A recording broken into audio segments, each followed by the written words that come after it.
Hey guys, welcome back to Coming Clean. I'm pretty sure this is episode 68. If not, bear with me. It's episode 60-something. We're almost at 70. And I'm your host, Kylie Lewis, and today my guest is Krystal Bolduc. Thank you so much for being here. Yeah, thanks for having me. Such an honor. Yeah, it's my pleasure. So we actually met in Starbucks, and it was so brief, and we met through our mutual friend Kevin Pokey, who has been on Coming Clean before. If you guys haven't checked that one out, not sure what episode that is, but go way back, and I had him on, and we were all in Starbucks, my boyfriend and I, and then I was on the phone, and then I saw, and I literally told you I could feel your energy. I'm like, I want to meet this woman, but I was on the phone, so I didn't really get to, and then I got off the phone, and you had already left, and then you came back in for a second, and I got to meet you, which was really good. So, and ever since then, I'm like, I know I want to have her on the podcast. So I kind of went in and researched you a bit through your website and through your social media, and I have an idea of what your message is and what your story is, but the reason I have you here is so that I can actually get clearer on that and then share that with my audience, because I know you've been through a lot and you have come out the other side in a very beautiful way, and now you are, and you can phrase this however you want, but what I gathered is that you are a healthy lifestyle and nutrition coach. Is that accurate to say? Yeah, we could say that. I'm a food therapist and a holistic nutritionist. Okay. So, yeah, that has been on a journey since I was very young. You know, it was one of those occupations where it wasn't something that I said, oh, when I grow up, I want to be a nutritionist, or I want to help women all over the country get to the core issues of their eating relationship. Right. So as time went on, I found myself adventuring in different areas of education based on my own personal struggles and experiences that I was seeking out healing for, that led me to those credentials. So those are credentials. That's what I do. But I think the biggest qualifying thing is the journey of my life that started at a very young age, as most of us. That is the case. Yeah. So let's go there. I read that on your website that you went on your first diet in 3rd grade. That blew my mind. Oh my goodness. When I read that, I thought to myself, I know I've had a really complicated relationship with food for a really long time, and I know so many of my listeners can relate to that. But I know for myself, I don't think I even became aware of my body or anything negative regarding my body until maybe my teenage years. So when I read that you went on your first diet in 3rd grade, I was just blown away, and I'm also really curious. So can you talk about why did that happen so young, and then kind of just lead us up to from 3rd grade into where you are today? Yeah. So I think a lot of it goes back to as women, even as young girls, we are born with an innate desire to be beautiful. The world and our culture has taken the idea of beauty just as something that is seen. So much of beauty is about what we look like, about our size, our shape, our proportions, when truly what beauty is an essence. Beauty is an essence of kindness, of goodness. It's an essence of love. It's an essence of honor. It's an essence of who we are to be exuded from the core of us outward. And we are born with the idea of what beauty is, and we all desire and crave to be beautiful. Somewhere in there, no matter what age of women I've ever worked with, there is a core desire to be beautiful. And so if you look at little girls, their desire from a young age is to be gorgeous, to be beautiful, to turn old nightgowns into ballroom dresses, and to turn, pearls from the yard sale into glamorous jewels, right? So just as any young girl, I was the same. And I remember a defining moment that changed, that I've been able to now as a therapist look back and see where that defining moment was. When I was about 5, 6 years old, I remember I was in my mom's room and I was watching her get ready for the day, putting on her makeup, and I just thought, wow, she's the most beautiful woman in all of the land, right? Just as we often think of our mothers or someone we look up to. And I said, Mommy, you are so beautiful today. And she said, thank you. If I could just get rid of this and get rid of this, then I'd be beautiful.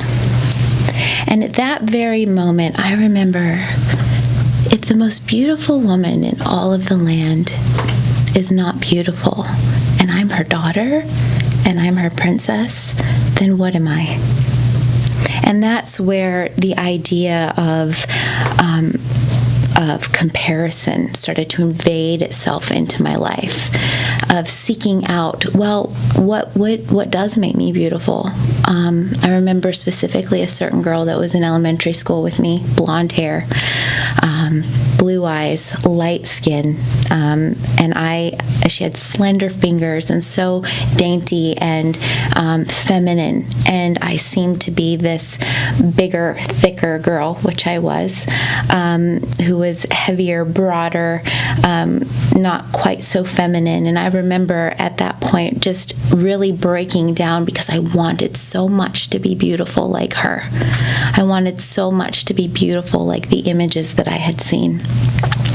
And so we couple this with a family that was very older culture, older beliefs. My father was much older than my mother.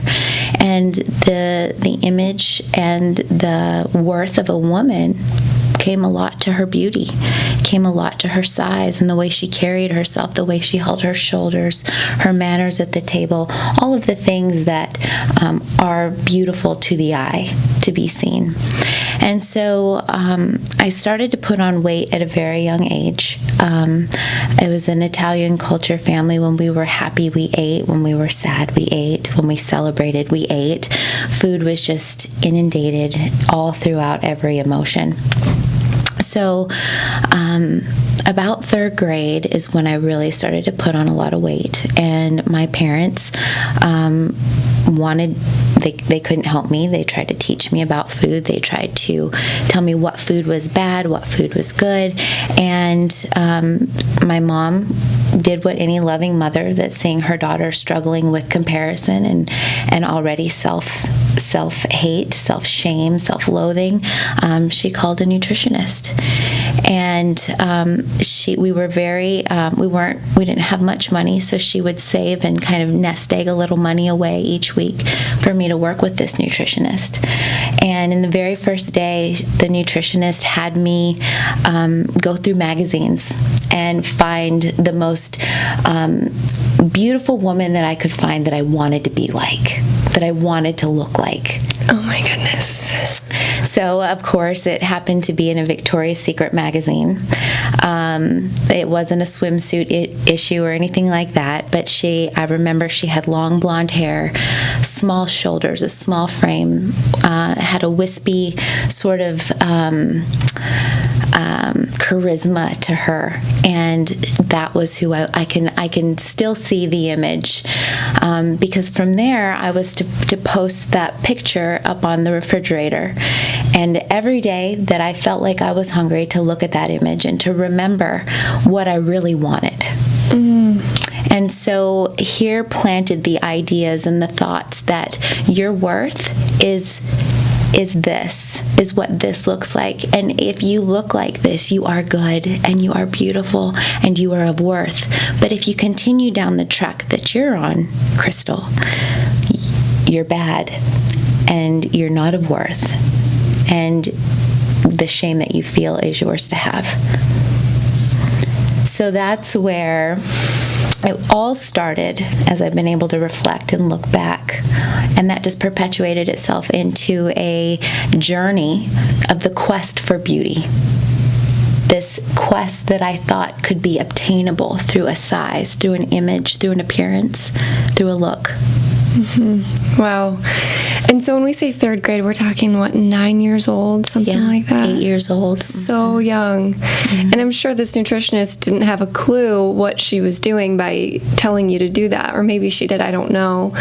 But, I mean, I've done that too. And it might be good motivation to be like, ooh, I want to look like that initially, but it's not sustainable. And it then comes from this place of, I'm not good enough until I look like that, which is nearly impossible for you to look or be like anyone else but your truest, best version of yourself. Right. So I can only imagine what that did to your 8-year-old self, and then planted that seed for the rest of your journey, which I know that you kind of fluctuated a bit, which I want to get to, because I think that's really important for people to know. The extremes of the two. Like, you can have success in weight loss and not be fully fulfilled and happy and healthy. But before we get there, I want to talk a little bit about, like, how often do you see with working with your clients that their struggle with weight loss or body image or the relationship to food particularly, how often is that rooted in their childhood? A lot of times it is simply because it tends to be something that's passed from our mothers and our sisters and the women that we look up to and we respect. And it's also, we especially now, but even then, diet culture is everywhere. It's seen everywhere. The curse of comparison is very real. And even if it's not in us, we catch it from what other people do, even friends, when little kids are friends. I mean, I have a 12-year-old son who's already walking that path, and that is not something I have taught him. So it's things that they pick up at those very moldable, very impressionable years. Yeah, and thinking about what you said about your mom, like that moment of looking to her like she's literally a queen, like she's the most beautiful thing you've ever seen. And I can definitely relate to that with my own mother. And I think when I talk to women, and I just did a self-love workshop, I think many of us, and I'm not a mother, but I think a lot of times people think, as long as I love my daughter and tell her that she's beautiful, she will love herself and she'll feel beautiful. But I think what I've observed is that it has so much less to do with what you tell them they are, and it's what they witness through you, how you are the example of self-love and of true confidence and of acceptance. And that sounds like what you experienced with your mom, just watching her not fully be able to like accept that compliment of you telling her that she's beautiful. And do you have any daughters? Or you have just sons, right? I have 2 boys. Yeah. And it's amazing, though, even in the way that the culture is now, men, boys, they're not exempt. Whereas it used to be just something that a lot of women talked about, and I still believe that women deal with it even much more so than men, but it just shows kind of the pattern of our culture. And I think going back to what you said about children, is that is the heart of every parent, I believe, is to don't grow up like me. I don't want you to have the struggles that I had. I want you to learn from me. But where the truth is that our children, what is the quote? It's not what is taught, but it's simply what is caught with children. So they catch before you teach. And we can even take it into something as simple as food. If mom and dad are eating a big salad and loving an amazing ripe apple, then the child is immediately going to want to be like, oh, I want some of that apple. But our food beliefs, our body image beliefs, our beliefs about poverty or wealth, all of that is caught. And what a responsibility that is. Yeah.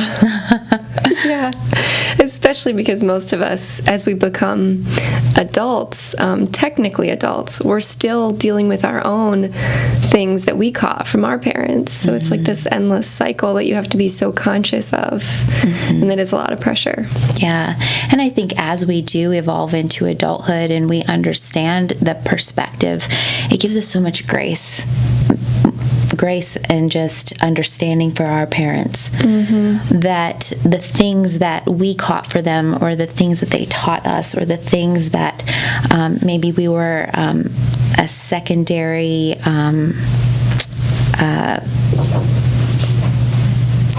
example of, was out of their own journey, their own pain, their own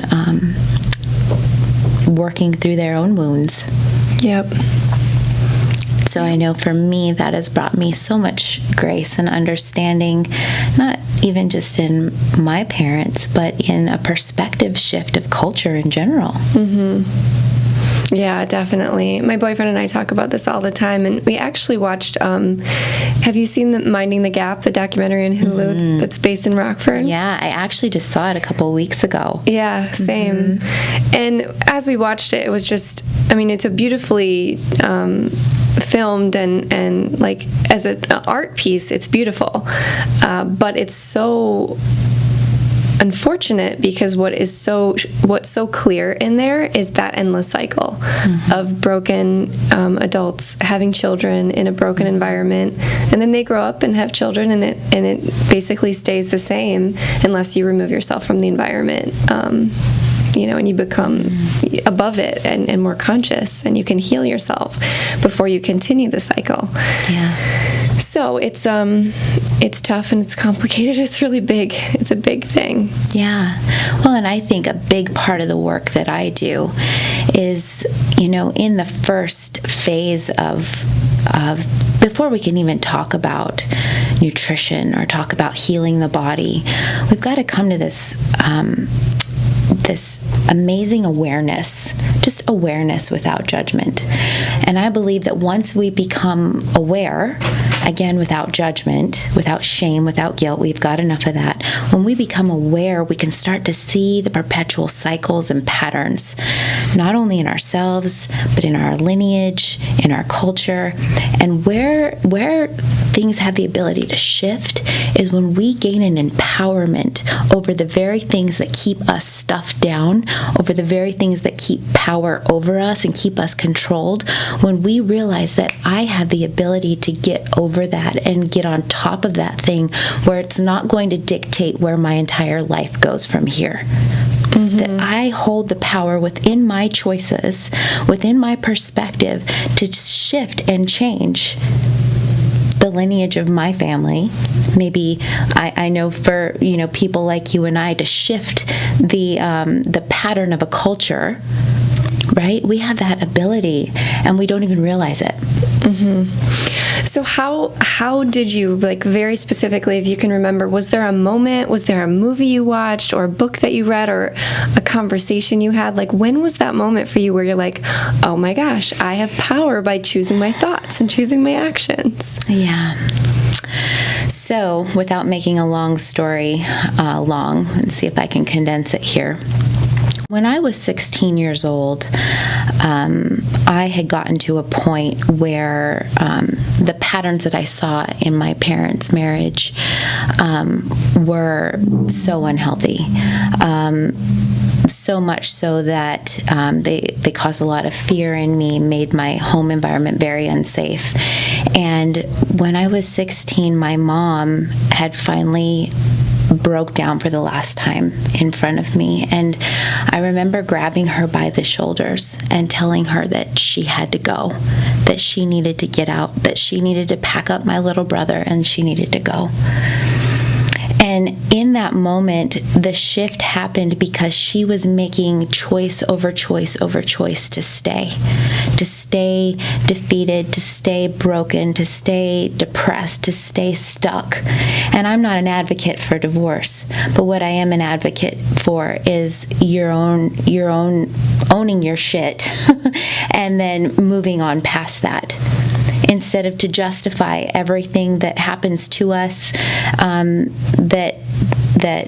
that's the reason why I am the way I am. Instead, you know what, get to that point to where I can own what's mine and move past that. So a big part for me was, the way that I was raised was made to believe that my worth was not truly mine to have, that my value as a person, if it wasn't found in beauty, then I didn't deserve it. So the way that I was emotionally and physically abused, I earned that, and I deserved that. And before I knew it, I had this idea and this whole persona of a victim mentality, that I deserved to be beaten, that I deserved to be treated by my father the way that I was, because I was just that bad. And so seeing that in my mother, seeing that in my own choices, when I came of 16, 17, somewhere in that age range, and getting a car and knowing that, I don't have to stay here. I can leave. And you know what happens when I leave this town, leave this high school, leave this city of people that know who I am, is I can be whoever I want to be. I can start fresh. And so shortly after my mom moved, I stayed back behind because I felt like I needed to take care of my father. I needed to take care of the house, pay the bills, whatnot. So I grew up very quickly at a young age there. And not long after that, I packed up my stuff in the middle of the night, whatever would fit in my car, and my Australian Shepherd dog, like a bad country song, and I hit the road.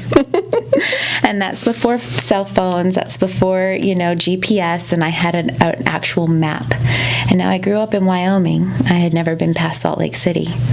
So once I broke past Salt Lake City, it was now an entirely different world of adventure, of fear, of where am I going. And I look back to that and I'm like, wow, if I could just have the courage I had then to overcome the fears that I have now, like where did that come from? But it came in the idea that I can choose to stay here and stay stuck, and I can be who everyone thinks I am, which was the funny fat girl, the girl that never had a boyfriend, the girl that was okay with you calling her fatty. I could stay in that environment, or I could step out and I could make a choice and change the entire trajectory of my life. And so if I were to say a defining moment, that would be it. Seeing the perpetual cycle of my mother, and then seeing myself in that same cycle. Wow. I mean, there's so much to be said for that negative breaking point. And I truly, after listening to you say that, one, it's incredible that you found that within yourself, because that wasn't, it's not guaranteed, right? A lot of people find themselves in those painful places. They see the people they love in pain, and they just don't know what to do, or they don't have the courage that you had to say, I'm gonna stay and tie up loose ends that I need to, and then I'm just gonna leave without having a clue what to do. Like you said, there's no cell phones. Right. What? That's wild. Yeah. So where did you go then? I mean, where did you head toward with your paper map? Yeah, so to be very transparent, and I had a lot of shame about this for a long time, but I actually started to communicate with someone online in Raleigh, North Carolina, and it was a male, so it was, I was 17, somebody that I wanted to, be with, that I could envision a different life with. And honestly, he kind of encouraged me, if you just get out of there, my grandma has a house that you could live in for a little while until you figure things out. And so that's what I did. And I look back and I'm like, wow, that was so like free spirit. Like, you don't even know this person.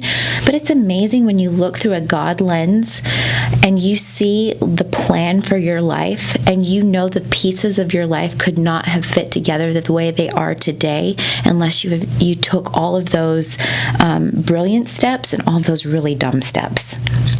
So that was the next phase, and it's always very intimidating for me when people say share your story, because there's so many different chapters that were a lifetime ago, and even like think of and bring up those, like, what did happen, where I get so up in the moment of the chapter I'm in now, and the evolution of who I am now. And I think so many people can relate to that. And I think for me, because I was able to get out of the town that I grew up in, it gave me a clean slate to almost close that chapter and move forward, which a lot of people don't have that opportunity or even that similar story. And I just want to give you extra credit, because although people might not have what looks like an opportunity, you didn't really have the opportunity. It doesn't seem, although you had a car. You made the opportunity for yourself, because nothing really made much sense based off of what you were doing. And I think a lot of people, especially where we're currently at in Rockford, Illinois, people might feel stuck. I mean, I know people feel stuck here, and whether that's because they have family here, or they have children in school, or they have a job here. What I know is that we're never stuck. I know it can be really hard. I'm sure it was really hard for you to leave. And it may be easier when you're 16 and you don't really have quote-unquote responsibilities, but you left your dad, and you maybe felt like that was a responsibility. Yeah. Well, and I think no matter where you end up, so a little piece of my story, I actually broke down on my way to North Carolina in a little town in Kansas. And it was the middle of the night. It's the most crazy, bizarre story. It's truly like a part of the journey of the testimony. But I feel like it's a very important piece of this. And I'll wrap it back around. But this little family pulled over on the side of the road, and they were like, oh my gosh, do you need help? What's going on with your car? And I'm like, I don't know what's wrong with my car, and I have my dog, and I don't know what to do. And come to find out, the man that was driving the car owned the only car shop in the little town. The little town, it was Saturday night. Everything shuts down on Saturday. Everything's closed on Sunday. Everybody goes to church on Sunday. And the next morning, or on Monday morning, is when things kind of come back alive. And him and his wife talked, and they were like, you know what, we know you can't go to a hotel with your dog, so why don't you come stay with us? We own the auto body shop down the road. We'll take your car there, and I'll have a look at it tomorrow. And the only prerequisite is that you have to come to church with us tomorrow. And I was like, church? All right, I can do church. Whatever. I've got some stuff in the back. I can, get dressed and go to church with you guys. Well, I thought I knew church. I grew up in a very religious home, a Mormon home, actually, which is another part of the addition to the story of women being, not seen quite as men. And I could go on a different chapter of that. But I walked into this church, and it was very different. I had never been in a place that was alive, and there was lots of music, and there was joy, and there was invitation and welcoming. I had never been in that environment. And the one thing I want to pull from this story is the preacher on the stage. I had never experienced a preacher. He pointed at me, and he said, you're running, and everything you're running from is inside of you. And I was like, I lost it. I was running from my town. I was running from my high school, my peers, the people that I felt misjudged me, my father, my last name. And I cried, and then I was like, well, he doesn't know me. I'm running from all this other stuff. It's not inside of me. And little did I know years later that all of that would come together, because what I really was running from was from myself, from the self-hate, from the loathing, from the not believing in myself, not thinking I had any worth. It's not your city. It's not the people you're around. It's not your parents. It's not your extended relatives. It's in here. It's the battle of the mind. And we have the choice to get out of it. Yeah, wow. I love that you just told that story, because that is the most important piece, I think, of all of this, is that yes, it might help to travel. Yes, it might help to physically remove yourself from an environment. But like that saying in that book, wherever you go, there you are. And it's so true. True. I think until people realize that, they'll be constantly searching for that quick fix, or that next diet, or that next relationship, or the move. And when they get there and they find that thing, it's like, if you haven't solved this stuff, then it's always going to be there. Yeah. So that's really important. Well, we can look to our greatest insecurities. And insecurities, we all have them. And our greatest insecurities are going to lead us back to where we find our security. So if my greatest insecurity is the way I look, and the way my weight is, or the way that my pants fit, that means that my security comes from my image and the way I look, my beauty. If my greatest insecurity is my success, that means that my security is found in my success.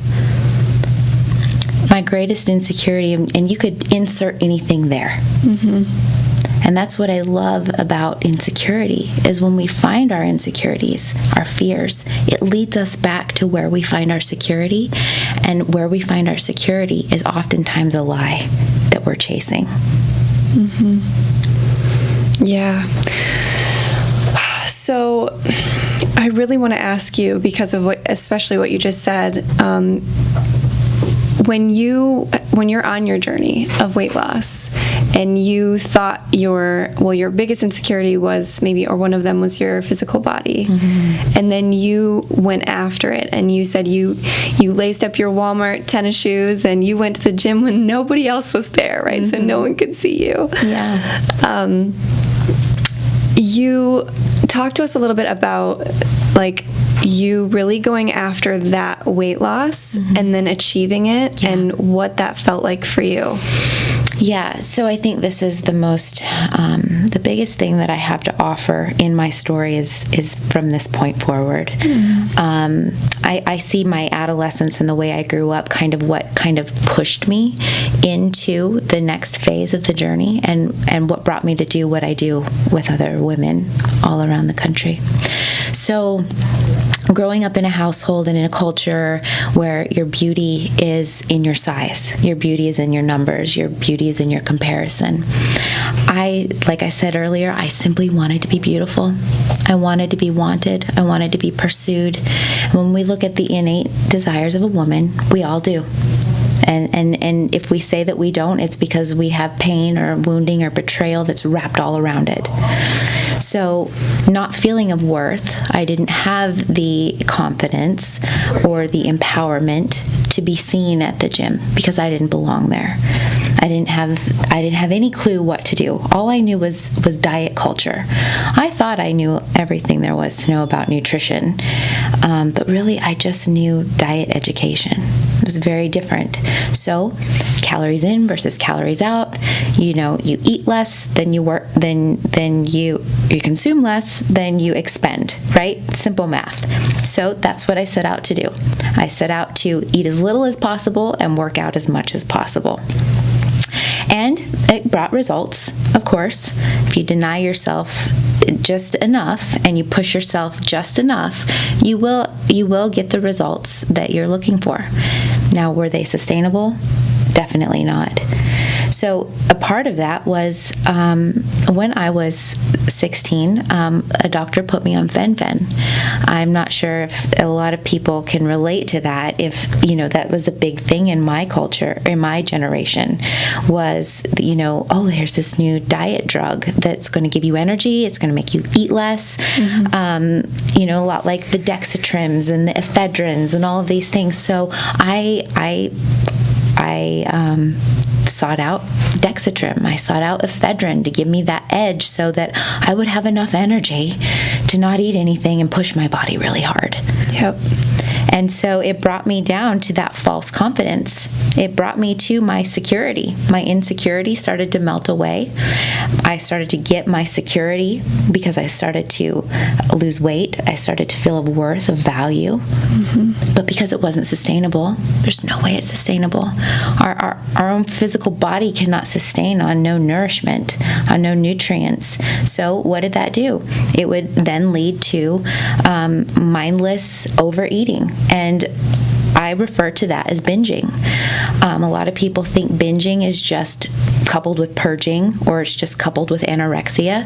Binging is just going off the deep end and eating what I want, when I want, however much I want, to the point of pain.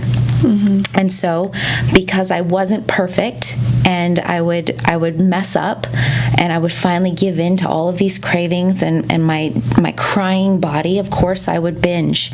And the binges would get longer and longer and longer, and I would dread going back on the diet, back on the workout plan, because I knew it was going to take a lot of self-control and a lot of discipline. And that's where so many people in diet culture have it messed up, is that I keep failing the diet because I just need more self-discipline. I just need more self-control, where it has nothing to do with your self-discipline and self-control when you're actually not giving your body what it needs. It's not that you failed the diets, it's that the diets are failing you.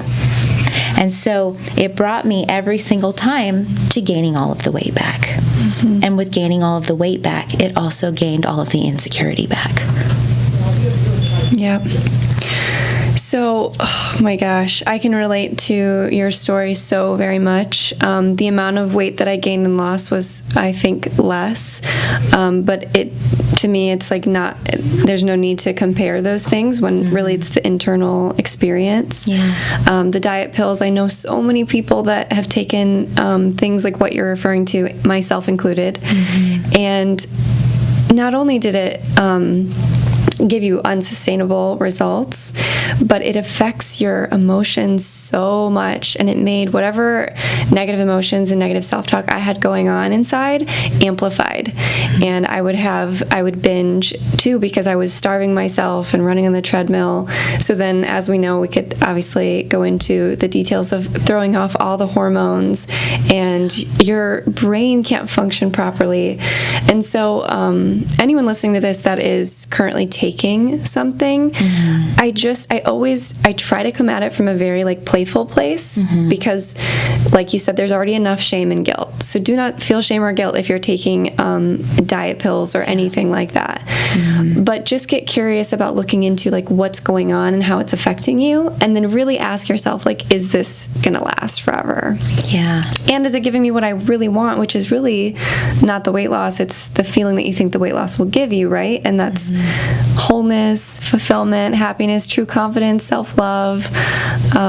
And there's something about reaching for an external substance to give you that that almost blocks you from receiving it, I think. Totally. It makes us so obsessive and determined to get that very thing, whatever it is that we're desiring. And I love that you say, get curious. I've got a plaque up in my office that I really believe that one of the key things to our healing is curiosity. Yeah. Instead of just taking in what we're being fed from a media standpoint, from a social, when I say media, television, because there's an ad for this drug and that drug every other show. And I was very unaware of that until the Super Bowl, honestly, because I don't really watch television. And and I saw all of the ads for all of these drugs, and I started to get curious and like, how much are these everywhere? And it really gave me an idea. No wonder most of the women that I work with are on all of these drugs for all of these things that we're not even getting to the core root, which is the food that they're eating, but they can't eat the food that they're eating because of their relationship with the food, because of what diet culture's done. So we've got this whole perpetuated thing, and then we've got, Adderall. Adderall is just, Adderall, I could go on and on about all of the things that give us this superhero energy that makes us get this idea that we're making progress when really we're just setting ourselves up for a different kind of sickness later, all because we're seeking out a happiness that we think is going to come if I just get my confidence, if I just get secure in who I am. Well, where's our security?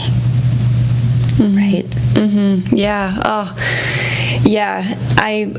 I think we could go on forever about things like that, because it's so alluring, because it does actually change your brain chemistry. And I don't know if you ever listened to Impact Theory with Tom Bilyeu and Lisa Bilyeu. They created Quest Nutrition. Okay.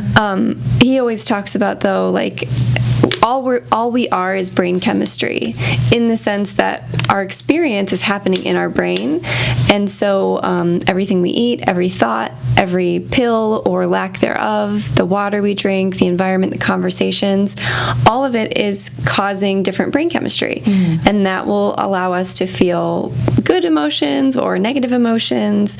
And when you take a pill, and that's, I think, why I was so obsessed with that idea, and it was so hard for me to let go of that, was that it was such, like, it was literally it was like magic. Like, I would just put the pill in my mouth, swallow it, and I would be happy. And I would, because my brain chemistry was telling me that I was happy, but it wasn't genuine fulfillment. It wasn't genuine positive emotion, because it would then end and it would feel 10 times worse when it would end. And that's where I knew I was doing something really, really harmful for myself, let alone the heart issues that can come along, and obviously the lack of nutrition and nourishment because you're starving yourself. But I just think that there's something within us that knows, like, integrity, right? Yeah. When you reach for something that you know is going to do the work for you, and you aren't going to be the one that's generating joy and happiness, then you lose integrity and you lose self-respect. That's good. And then you can't have self-love if you don't have self-respect. Yeah. That's so good. And just in the idea of beauty again, right? The beauty is of the essence of who we are. And if our essence exudes of love, soon we go through a process where we finally start to love ourselves. And when we love ourselves, we're able to say, you know what I'm doing to myself is not love. So we can take back all things that we choose to do, whether it's something we consume, it's a relationship that we're in, it's something that we eat or drink or pop in our mouth. It all comes back to respect and honor. And if we don't even know what self-love is, there's no way we can honor and respect ourselves. How on earth am I supposed to nourish a body that I feel like has betrayed me? How on earth am I supposed to love a body that I feel brings me shame, and I am fighting against it? I mean, we're taught that in diet culture, right? Nothing tastes as good as skinny feels. One day, one more rep, one more this, one more that, one more size lower, 10 more pounds off. Because this body is betraying me, I have to tell it what to do. I can't trust and listen that my body's hungry, or trust and listen that my body's tired. Wow. So how do we, I remember when I was trying, so I had this breaking point of coming clean, and that's where this name came from. So good. Thanks. I love it. Thank you. When I came clean of all the drugs and and shopping and gossip and texting and driving, anything I was doing that was out of alignment, I came clean of in a really short period of time. So it resulted in a lot of pain, a lot of discomfort, because I had to face myself for the first time ever. But what I found when I decided to let go of trying to lose weight and trying to be skinny and stay skinny is that I really had to start looking at, like, where was my place of, where was I coming from when I was doing all those things? And I was running on a treadmill and starving myself because I wanted to be skinny, not because I felt like I loved my body. It was because I felt like I hated my body. Like you said, like my body had betrayed me, and I was constantly fighting against it, and that didn't seem to work. So then I had this shift of, like, what if I started to try to love my body right now as it is? And then I came from that place. And that, I think, is so hard for people to get a hold of, because they think if they start to try to accept or love themselves the way that they are, then they won't be motivated to try to lose weight or to get healthy or fit or whatever it is. So how did you overcome that? So, when I went to school to become a nutritionist, I knew at that period of my life that it was all about what I ate and what I didn't eat. I knew that I was overweight because I simply could not get the formula right. I needed to know what to eat to be skinny. I needed to know what to eat to lose the 100 pounds and keep it off, instead of lose it and gain it and lose it and gain it 3 times. I needed the formula. And so I learned all kinds of things in school. And now I'm not a dietitian. That's very different. So that's taught basically by the medical side of health, whereas holistic nutritionists are taught more on the holistic idea of health. So while in school, I learned plant-based living. I learned, all things good and nourishing that I actually teach today. But I wasn't able to follow it because I was so inundated with diet culture being in my head that I knew that everybody else, they can do, big salads and baked potatoes, but I can't have carbs because I was big at one point, so I can't eat the way that they eat. So I'm just going to teach people how they need to eat, and then I'm still going to stay in what diet says, because now that I'm a nutritionist, I got to look the part. Like, I got to look healthy. It never dawned on me that I need to be healthy. It was that I needed to look healthy, because obviously if we look healthy, we are healthy, right? If the woman on the magazine has a 6-pack and she's ripped and toned, she's healthy. That's what health looks like. It never dawned on me at that time that health wasn't an image, that health was a state of being. And so I started to practice as a nutritionist. I started to work with people, everyone from bodybuilders, people that were like, oh, wow, you're so healthy. You're a bodybuilder. You're on the magazine. You're on stage. You have all these trophies. And I'm going to be your nutritionist, right? Only to witness that every one of these people that I felt had it all together when it came to their discipline, to their self-regulation, to the way that they were able to push their bodies to look a certain way, they were just like me. That if they gained back weight, they would be crushed, because that was their identity. That was who they were. So how is it that I'm supposed to help you achieve your best physical body, and you're not going to be able to sustain it living on boiled chicken and broccoli, whatever it was for that person, only to know that you're going to have a crash when this is all said and done, and you're going to hate yourself, and you're not going to be able to get out of bed for 2 weeks, and you're not going to want to go anywhere, you're not going to want to wear anything but hoodies, you're not going to want to be around people, you're going to get out that stick of comparison and compare yourself to every woman you pass. How is it that I can set you up for that? Because that's the hell I live in. And so as I started to see the same perpetual issues in people that didn't look like me, it dawned on me, there's more to this food thing. There's more to this body image thing than just what we look like. There's more to this health thing. And you would have thought I would have got that in school for holistic nutrition and becoming a holistic practitioner. But I didn't, until I started to go down the path and I started to get educated and get my degree in eating psychology. So coming back around to where health was for me, how did I break free of that, was in being in relationship with other people, authentic relationship, hearing the cries of most women's hearts that were just like mine, and that I wasn't alone. And when I share the story from this point on, it goes back to, even as a nutritionist, even as a health practitioner, I would walk into a room with other nutritionists and still look at them and size myself up. That wasn't health. That wasn't nourishment. And so what actually ended up happening is I stayed in that diet culture. I became a food therapist, and I got really sick. I was diagnosed with type 2 diabetes, which to me seemed quite impossible because at the time I was paleo living, and I didn't consume carbohydrates, refined carbohydrates. I didn't consume sugar. How on earth am I type 2 diabetic? 2 different autoimmune diseases, PCOS. And so here I am, a nutritionist, and I'm gaining weight. I'm sick. I'm hurting. I'm exhausted all of the time. And so at this point, it came down to one phrase, and it was grow or die. And it's funny because that was the name of my business for about 7 years. Because it was that I can stay. I'm now in another cycle, right? I'm now in another cycle. Do I keep staying in this cycle of looking what healthy looks like, or do I actually get healthy? Because right now, I don't have a choice. I either grow and I get healthy and forget what I look like for a minute, or I perish, literally die.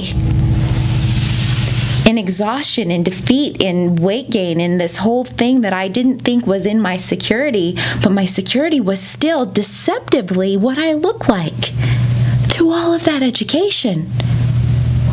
So education didn't bring my transformation.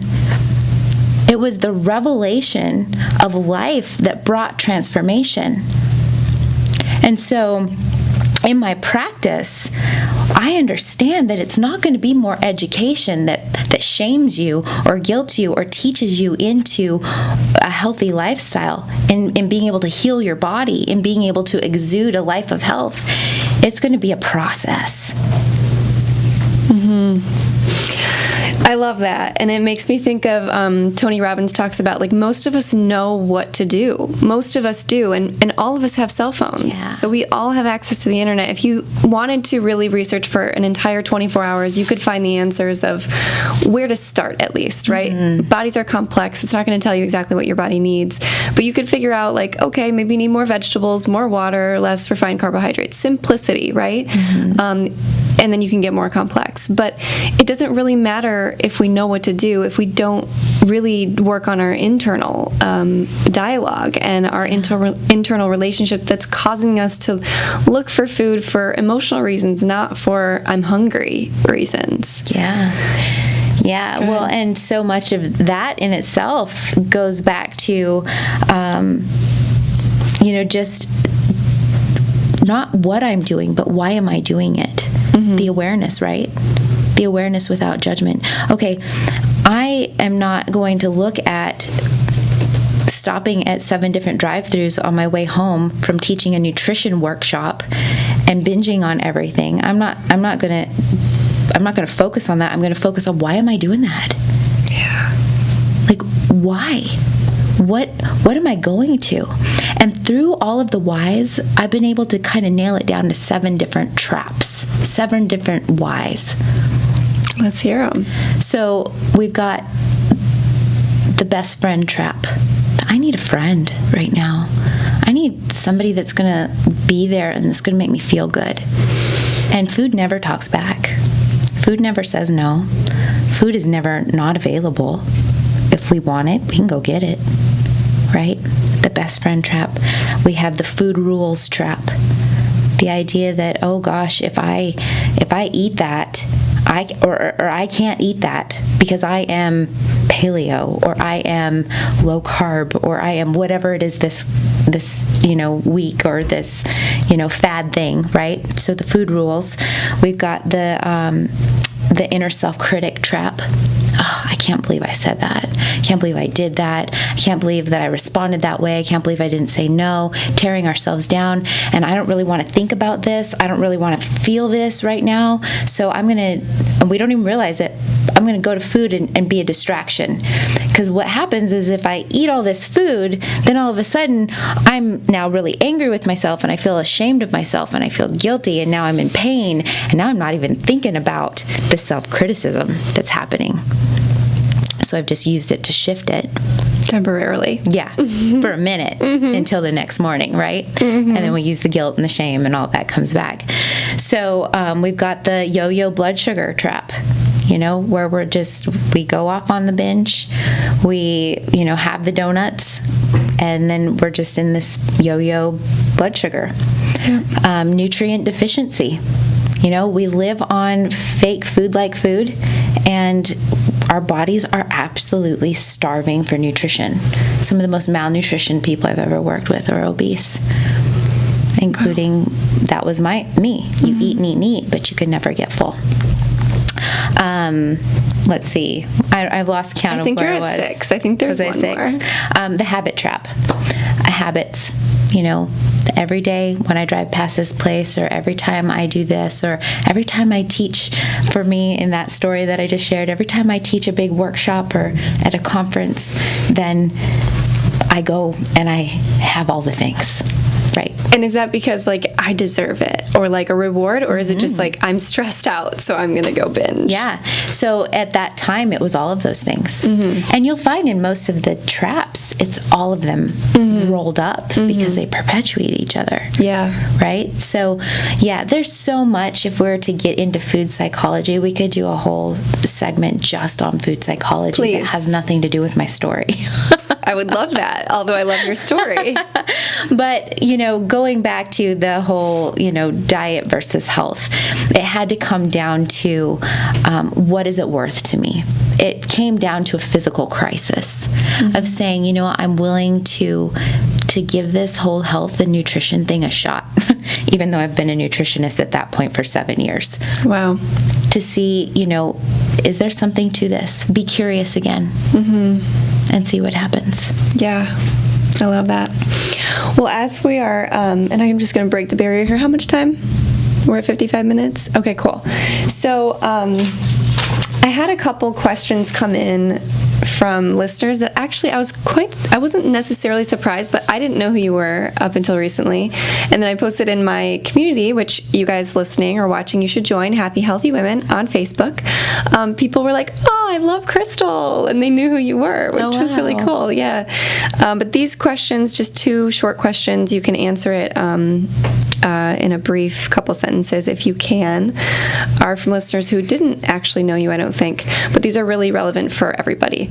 So this listener says, I work in a small office with a group of women that eat really unhealthy and get takeout several times a week. My home environment is similar. How do I stick to my health journey with all of this going on around me? Yeah.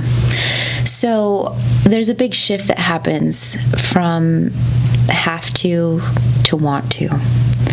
If we feel like we have to eat a certain way, or we have to do certain things to be healthy, then everything can pull us away from our overall desire to be healthy.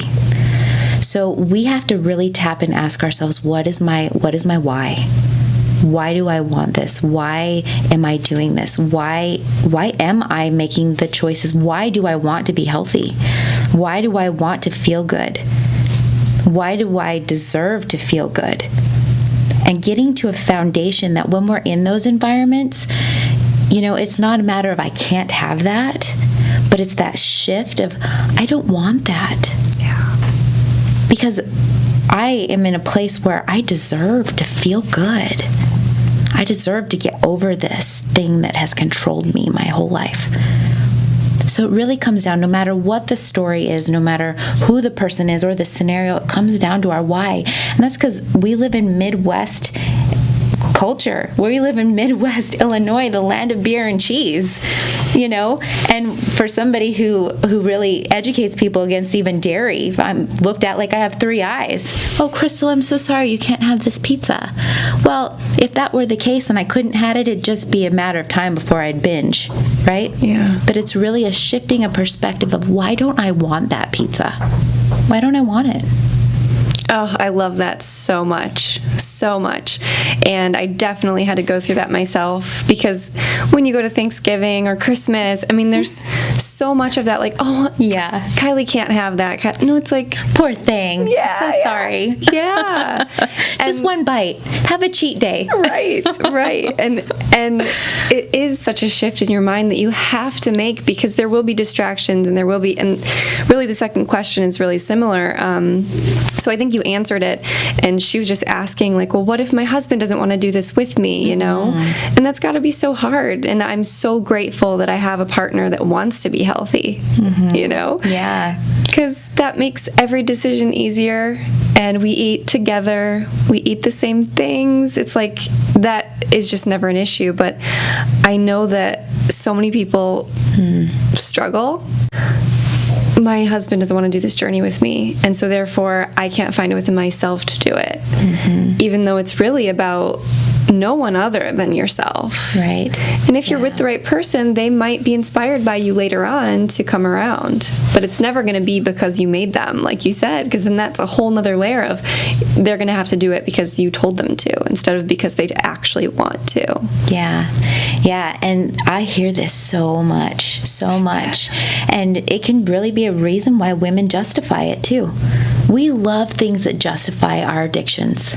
We love things that justify why we do what we do, that we really don't want to stop doing. We really don't want to stop. I really don't want to say no to that pizza. But my husband's eating it, and he ordered it for us, and he's not going to not eat it, so I'm going to eat it with him, right? Going back to, we got to own our shit. Right? Yeah. Because that's what it is. Yeah. So when we say, well, my husband doesn't, and it goes back to your why. Why am I doing this? I had a husband, Southern, born and raised. Southern cooking, Paula Deen, the whole 9 yards, lard and everything. Green beans, I'm sorry, they've been roasted in fat back and butter for 5 days before we serve them, or whatever, right? So in this person's case scenario, my husband, even as a nutritionist, even as somebody who people paid me to teach them how to be well, he wasn't sick. He wasn't overweight.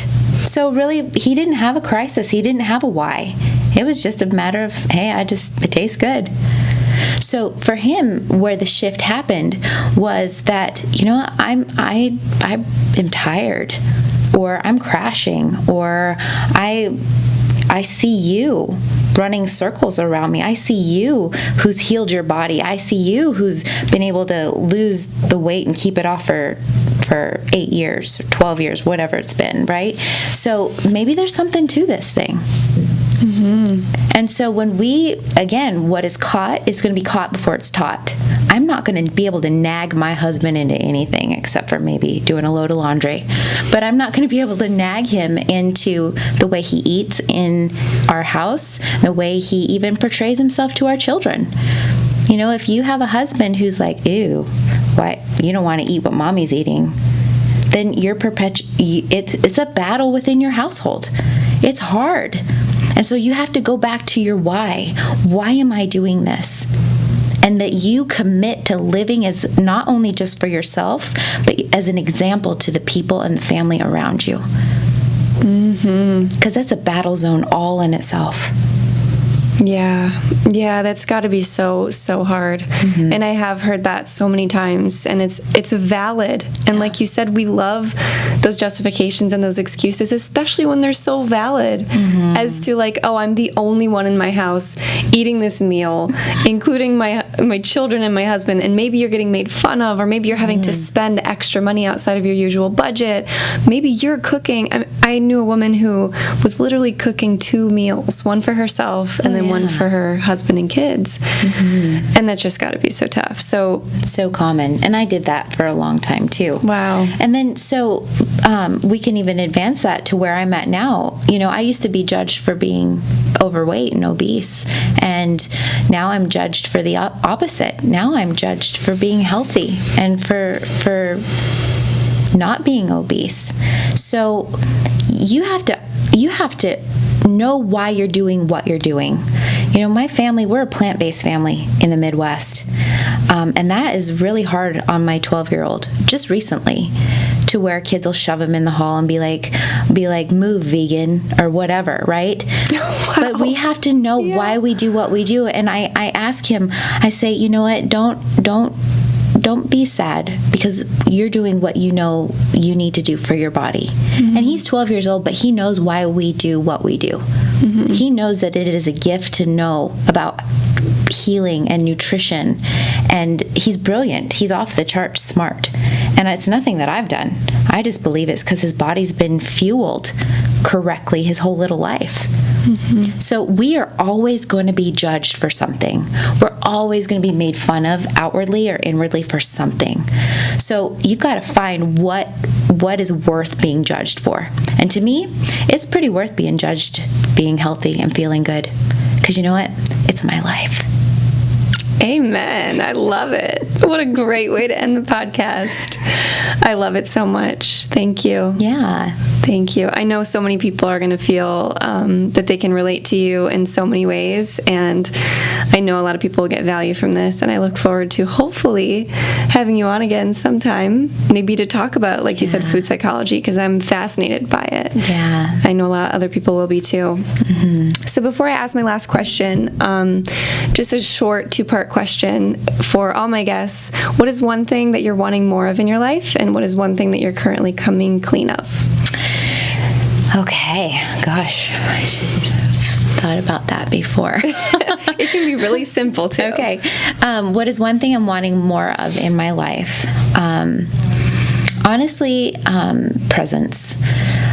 I have really just, as a business owner, you get sucked into this idea that to be successful, you have to be famous, that you need to be constantly approachable, constantly connectable, constantly responding to comments on social media, sending newsletters and all of these things. So it's very scattered for me the last couple of years, because being taught that if we want to be successful, we have to be everywhere all the time.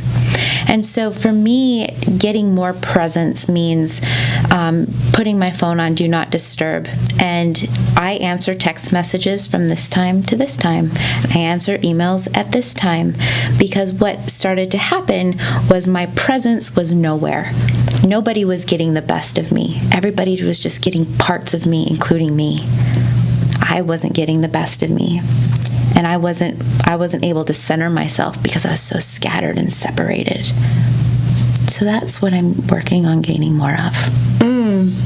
Well, over here nodding my head, and I'm like, that's me. That's me. I can totally relate. Mm-hmm. So, so then what are you coming clean of, or what would you like to come clean of?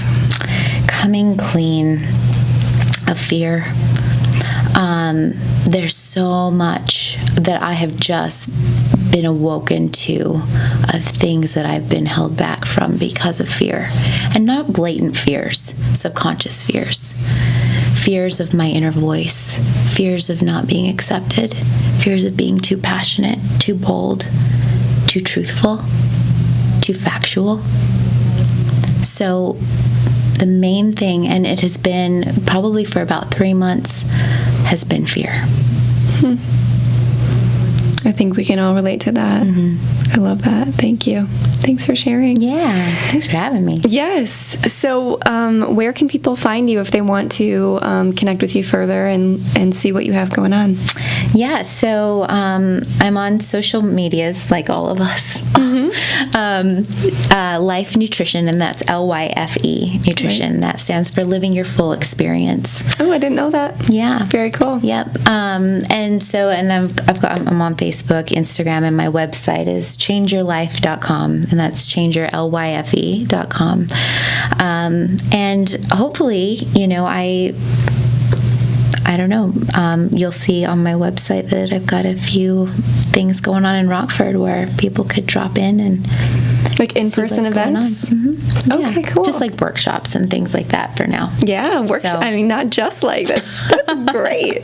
I will share those in Happy Healthy Women, and if I'm able to attend, I would love to. Yeah, I need to attend some of your things. Yeah. I've had people all over tell me, "Oh, I'm going to this," and I'm like, "Well, where's that?" And so now that I've met you, and I've came to discover it was your things. Oh, cool. Amazing how Yeah. such a small I know, I love world. it. I actually have a self-love workshop coming up on Monday.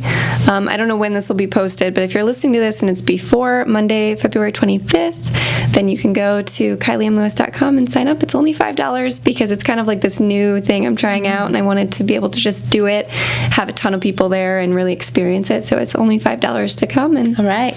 yeah. Hand me my wallet. I'll be there. Awesome. Well, thank you guys so much for listening and watching, and thank you, Krystal, for being here. Thank you. Yes. See you guys next time.